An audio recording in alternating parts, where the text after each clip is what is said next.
Hello and welcome back to my channel. Today I'm going to show you my stained glass lampshade that I made to go with the base. That was the part one of this two-part section. As usual, I will list some of the supplies that I used to make this project that I would buy on Amazon, and I did a slight commission if you do purchase after viewing my site. But anyway, so I have these glass globs.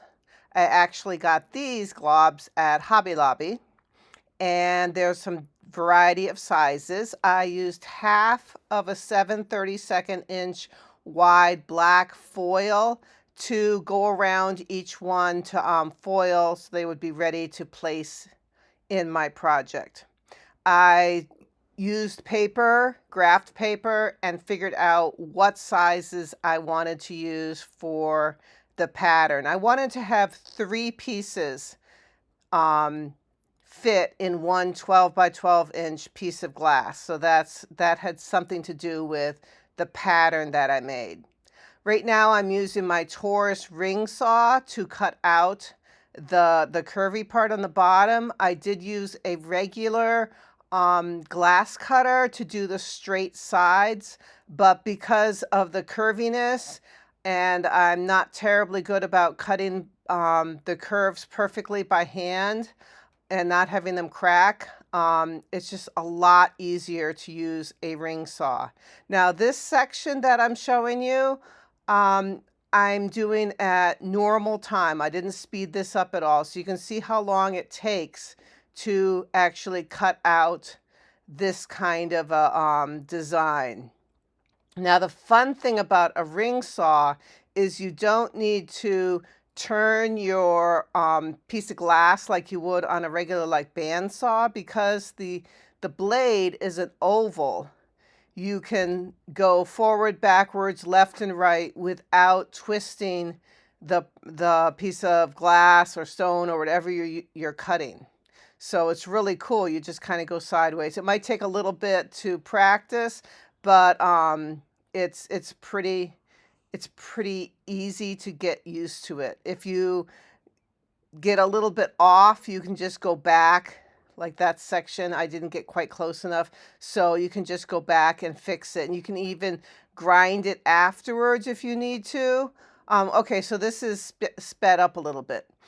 So you can grind it afterwards if it's not perfect. Now I used a Sharpie paint marker to do the lines. You can use a regular like Sharpie marker and then use like a mark. I can't remember exactly the name, but I'll put it in the description. Mark Stay or something like that, to put over the Sharpie so it doesn't disappear with all the water you're using. So yeah, like that area right there, it didn't snap correctly when I did it with a regular blade. So you can use a regular marker and use like the Mark Stay and make it not come off, but you'll want to do something because you don't want the water to make the design disappear. And here's a bunch of them. I had to make 8 for this project, so here's a bunch of them. They're pretty much the same. You could keep working on it to make them absolutely perfectly the same, but my glass globs are actually slightly different sizes because they're kind of natural glass globs. And so when you're putting them together, you might want to like go, oh, I need a different one there, you know, and figure out which one fits the best, because the globs are not completely symmetrical and they're not exactly the same size. But I'm using my silicone framing technique that I showed in a different video to hold them together so that they wouldn't overstep the sides. So when I put the shade together, they would actually meet. Now you can use thumbtacks to hold them in place before you solder them.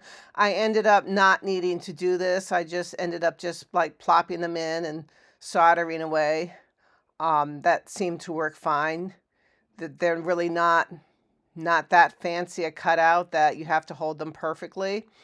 So I put some gel flux on it, the gel flux that I usually like to use.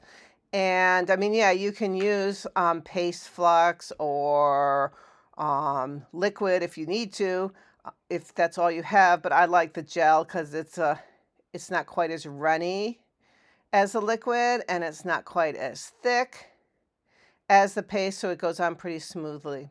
Now, later on, when I'm almost done with this project, I did end up getting a new um, point or nib for my soldering iron, which really, really helped. But at this point, my soldering tip is really quite old, and um, it just doesn't work as well as having a nice nib. So yeah, you'll notice it's a little rusty and old looking, but it worked. So I tacked and soldered the top side in place, and then I'm soldering all the foil. I wanted to get the foil to be tinned, and that way, if everything is covered with solder, it'll end up going together later on a little bit faster than if it was still just the copper.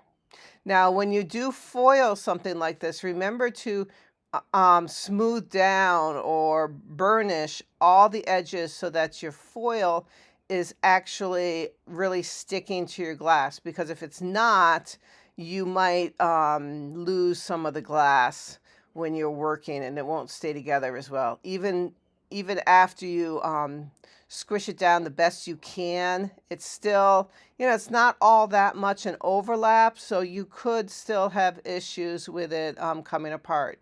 That's just the nature of stained glass work. So I'm going around, I'm using some globs that I had on my table that fell off. So you don't have to use like fresh solder. You could use solder that, little globs that you've used before.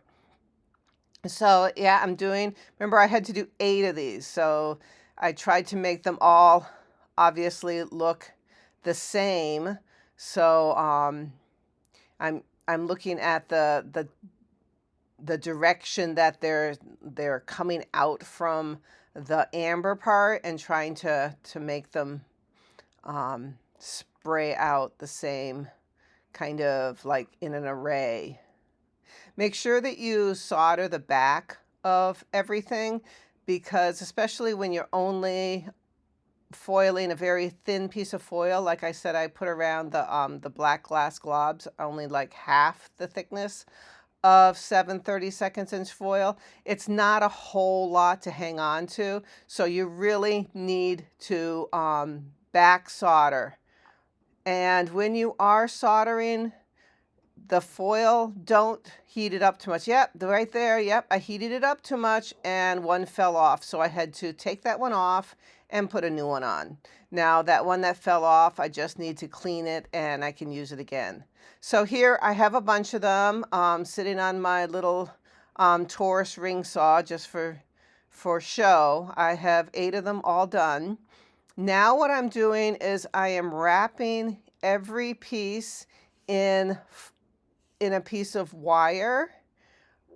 As you can see, I'm trying to use different silicone cots on my fingers because I have had little burns, and unfortunately these particular cots that I bought, my fingernails kind of went right through the ends of them. So yeah, they didn't really last very long, but they did help somewhat in keeping my fingers from burning.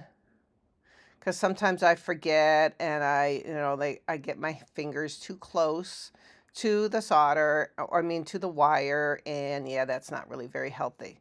Anyways, I'm using 18 gauge copper wire, and I'm wrapping it around every single of these globs and going all the way up the sides of the glass sections. I'm doing this to help. Remember I said these globs aren't really foiled too thickly, and adding this wire along the outside edge will help strengthen the shade and keep it together, is my theory, and I think my theory is correct that it should help. I'm also going all the way up the sides of each section. And the reason I'm doing this going up all the sides and across the top, which I'll show you in a minute, is to help hold this together. Because remember, most of my lampshades I make, I use an existing metal frame, like one that I got at Goodwill or something like that, and then taking all the lampshade off and then filling the sections with glass. So it's the actual metal frame that exists is really holding the shade together. And I'm always leery about just trusting the foil and the solder, although I have done some that way. This one's extra heavy because it has those globs of glass at the bottom. And since I'm not overly like, I don't overly trust just the thin piece of foil, I decided I'm going to put wire up all the sides of the sections, and then I can use that to hold it together. You can see there on the left side, that's my mark stay, the stuff that I use to go over the marker when I used like a silver Sharpie, like a normal piece of silver Sharpie. Now that white thing on the bottom left there is a hunk of silicone, just, you know, a scrap, and that's really nice to use as something to hold up a section if you need an extra, like something underneath it, because the solder won't stick to it. So I like having little extra like silicone washers and little pieces of silicone that I can just use as a little rest to put underneath stuff if I need to. Doing this wiring, this section I'm actually is 4 times as fast as you know, regular normal life. So it is faster than it will be when you do it. And as you can see, it's very time consuming to put this, to wrap a wire around your project. But as I said, I felt that it was very essential to do something to support at least the glass globs. But as you can see, I went all the way up the sides also. That yellow thing up at the top, that yellowish orange little square there, that's my fume exhauster. And it has a suction, so it sucks the fumes away. And I also have attached a hose to the back of it. So instead of just going through a filter, it actually filters everything to the outside. So that helps keep it safer when soldering, because you know the solder is lead solder, so that's not overly, you know, healthy. And the fumes from the flux itself, even though it says usually on the flux that you buy that, you know, they're basically fume free and all this, it will give you a headache after a while, which can't be good for you. That's kind of a sign that, yeah, you're probably breathing in stuff you shouldn't. So let's not do there. So you can see the wire goes all the way to the top, and I just kept it extra long there. And then I put another wire right along the top edge. And these are the wires that I ended up using to coil together around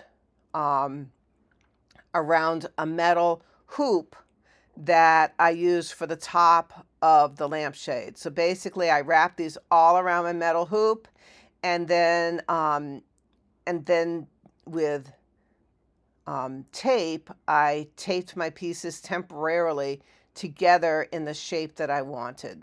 So you can see that that's what they ended up looking like. And of course I had to go through and back solder all of it, make sure that all the edges are all soldered, make sure none of the copper wire is still not soldered, because I wanted to have it, you know, as strong as possible.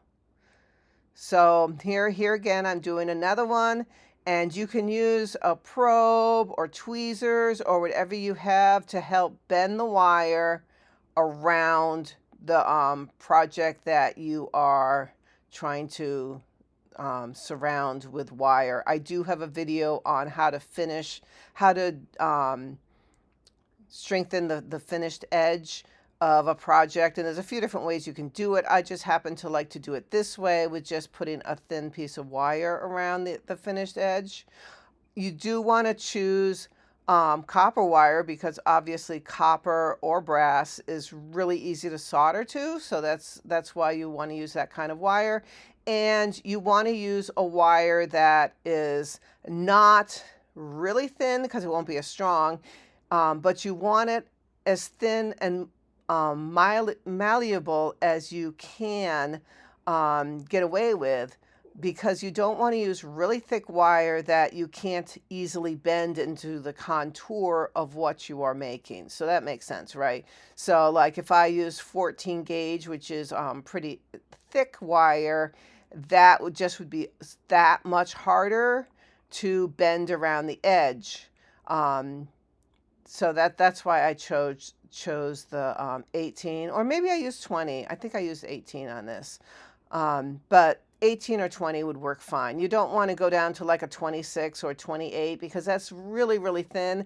And yeah, it's better than nothing, but it's really not going to give you what you want. And you can see when these are done that the wire really didn't add like an ugly line or something around the outside of them. They're pretty much, you couldn't see them at all.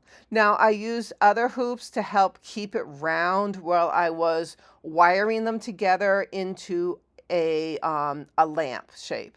And I put Scotch tape on all the seams before I put the I have mustache duct tape. Before I put the mustache duct tape on it, and that was because I wanted to not put duct tape actually on the seams because I didn't want to pull the duct tape off and then have the foil kind of separate. Now, after I did this, I was like, wow, I really want to help strengthen the bottom where the two meet. So maybe I would have, if I thought about this, I would have left little pieces of wires right there, but I didn't. So I added like a little V-shaped kind of piece of wire to each joint where the two went together. So I kind of bent some wire and got it the exact right shape and then soldered them in place so that they didn't actually change the outline. Yeah, it's kind of a pain to do, but it did help strengthen that area where the black globs fit. And then I had to fill in any gaps between the black globs at the bottom. And at times, if an area was a little bigger than I'd like it to be, instead of just filling it with solder, I would either put some foil on it first to help fill the gap, or add some wire. Either way would add some strength to a gap between something. So yeah, I tried to narrow it in so you could see how I tried to do it. You can see a little bit of a gap there. And then when I took the duct tape off, you can see that there's a little bit more gap, which is, it's okay. You can just fill it in with solder if you want to. That's what I'm trying to do right there. Yeah. Now the trick is when you're trying to fill a gap with solder is don't try to do it all at once. Let it cool a little bit and then try again. Because if you try to fill a gap too quickly, the heat from the solder obviously will heat up the glob you've already added, and then it won't fill. So in order to fill it with just solder, you're going to have to like fill a little bit and then come back and fill again and then try to smooth it over. It's a technique that's, not, hopefully you don't have to really do this very often, fill a gap, but it is doable. And yeah, there's little drops of solder, but we can take those off. The ones that land on the glass next to it, those will easily just snap off because they're not heated into the solder. They're just kind of sitting on top of the glass. So yeah, they'll come off really easily. And you can see, as I said earlier, my nib is not very good at this point in its life. So it was a little bit harder to get perfect. Now you can see there's a pretty big gap there, so I'm going to have to try to like hold it together while I am putting on my little patch at the bottom. So yeah, some of the bending I did off camera, but you can see that it's possible to hold those two together without deforming the rest of the lampshade. So I basically soldered the top to that circle that I showed you, and so that was all strong. And now I'm working at the base, but while I'm working at the base, I'm still looking at the line between the two pieces of glass to make sure that I'm not like making a mistake by that. You know, I want them to meet as smoothly as possible. So I'm trying to solder, just kind of tack on this little like inverted V here, and kind of solder it onto one side. And as I said before, I don't want to heat it up too much because I don't want to make that glass glob fall off. So I'm just trying to heat up enough to hold it in place.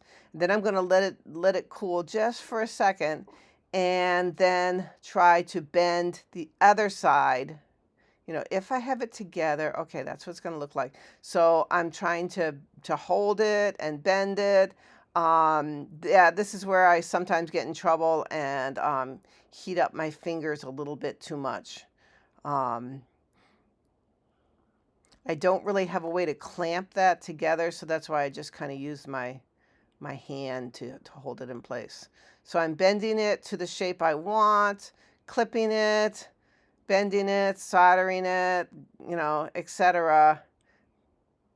And remember, when I'm done, I don't want to have that extra little piece of wire that I put on. I don't really want that visible. So I'm trying to work in the wire into the shape of the bottom of the glass so that it looks good.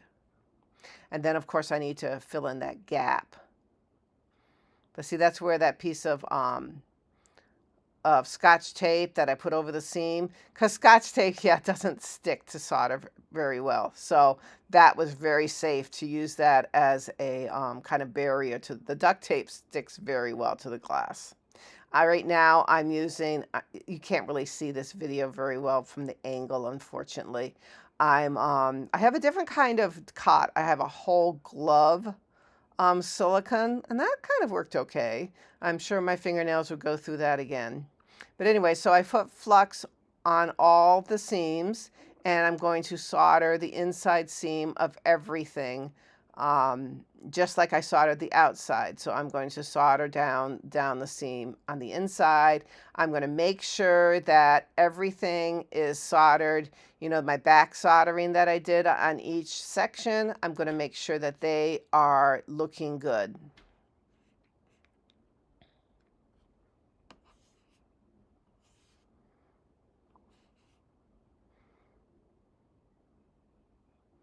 So at the top, you can see at the top is like that spider web at the top. So after I wired them all around the hoop, and I didn't get a good picture of this, so I can't show you. But anyways, after I wired them all around the hoop, I did kind of go from one to the other across the top, making like a little spider web, leaving a gap in the middle. Because remember, your lampshade has to attach to your harp or whatever you're using to hold your lampshade above your light bulb. So you're going to want to be able to have a hole up there. So right now there's not much of a hole, but when I'm done soldering, I can just kind of like bend the wires a little bit more to make a hole in the middle. So that really wasn't a problem. So I'm very slowly trying to fill any gaps I have, and get all that, the foil and the wires between each section of glass soldered together. Now, yeah, I have 8 panels in this. You could do a shade with 4 panels. You could do a triangle shade. You know, there's no rule that tells you how many panels for a shade. It really depends on how big the base of your lamp is, you know, how what the shape you want. You know, I've made round shades, you know, whatever you want. At this point, I'm adding little beads at the top of my lampshade just for a little bit of accent. I decided it needed some more blackness at the top. So I took glass beads and put a wire through them and soldered them on. Later on, I ended up threading, using actual black thread and threading on some extra beads. You can see right here I have a Sharpie holding the center, so I have a round circle, and making sure that I have the top centered and holding it together so that I can solder those cross members of the wire together, because I didn't have one of those tops that you sometimes get with your bought solder. I mean, lampshades. They always come with a top that attaches to your harp. Well, I'm making my own top, so that's why I had to make the center circle sturdy. And right now I am tinning all my copper wire at the top so that when I end up patinaing, because I do want to use black patina on this so it goes with the base that I made already, I have to have all my copper covered with solder in order for it to take the patina. So that's what I'm working on right now. And I'm cutting and bending all those pieces of wire that I use to attach my beads on. So basically I did like a double bead with a wire through them on each corner of the lamp. And I even had some other round black beads that I put foil around and put between them. They ended up not working out that well. Some of them fell off. As I said, I ended up using black thread and kind of sewing on some beads in between at the end to get the look that I wanted. I could have soldered on some more, but I didn't end up going that way. But these ones that I soldered on right now that you can see, I actually use those the gaps between the wires and the hoop as a place to attach my thread to, so that I would have, you know, some way to hold these beads on the top.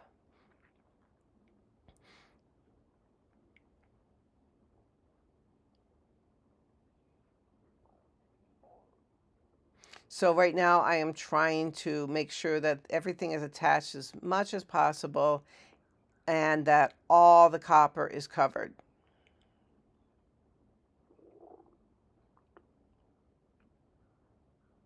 And when you're doing something like this, yeah, some of the solder might just kind of fall and drool down the glass. That's okay. We will take that off soon.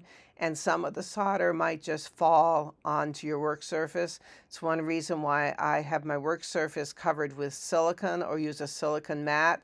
So then I can just recoup that all that solder that falls. I will be able to use that solder again.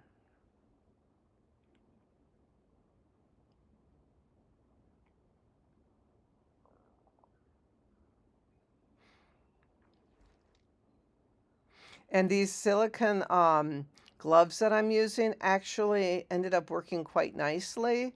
But as I said, you know, only time will tell how long they end up lasting. So I will put them on my description page, but I can't guarantee that it's something that's going to you know, be able to last for a long time. But I figured, you know, it'll give me a little bit of barrier between, you know, stray pieces of solder and my skin.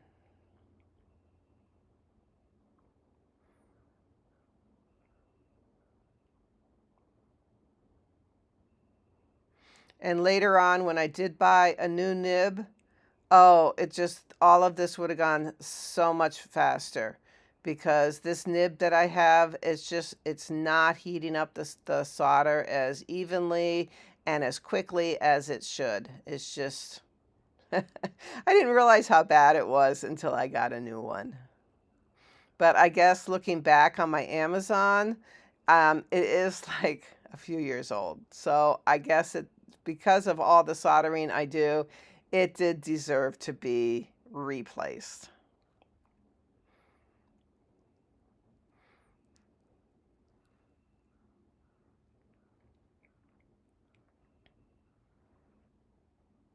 Okay, so now we're going to go to the next area where you can see that I am using a plastic ruler just because it's handy to use, and I'm just kind of like knocking off all those stripes of solder that is loose. And then I'm putting it on a piece of plastic.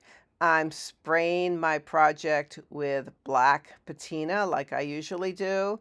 I'm just spraying the inside of it so that I'm not getting it all over the room because it's really cold out. So I'm actually doing this inside this time, which I don't usually do. But you know, it's winter, so sometimes you do what you can. So I'm spraying the inside, and then I'm using an old toothbrush and spreading the patina around so that it completely coats everything and makes everything black. Now, obviously, you could have kept your project with the silver color, which would have been really pretty, or made it use like a copper patina, or tried any of the other patinas that are advertised in the world. But because the base of this is that swirly glass glob amber base, I wanted to continue that look and have it black lines, you know, black globs, and then the rest of it amber. And I ended up thinking it looked very good this way.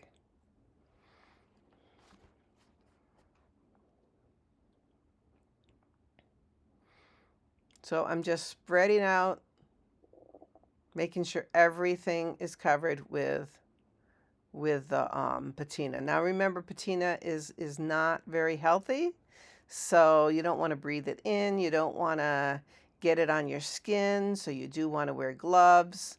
I use a respirator, and I even have my exhaust fume going to help me. You notice that seam was kind of ungodly, globby and stuff. So on some of the seams that were extra glumpy and uneven, I put a new piece of, after I cleaned it completely, I put a new piece of foil on it and resoldered the seam and repatinaed it. Now, yeah, it would have been probably better if I just did this before I put patina on it. And actually, some of these seams are the area that I had to add new panels to my lamp because a couple of the sections broke when I inadvertently dropped the lampshade, and I had to make two new sections. So those did not go as smoothly together as I would have liked. So those are actually the ones that I am adding the extra foil to hold them together. But yeah, you know, it's only glass and solder. You can fix things. You just have to spend the time to do it. I had to melt off the two sections and go buy some more glass and redo them. But you know, life goes on. So now I am soldering the corner again. And thanks for watching. This is the lamp when it's done. I think it was very pretty. I ended up spraying the inside of the shade with like 3 layers of frost so that this lamp is more like just an accent lamp. It's not really there to give light. It's for accent. Thank you again for watching. Bye.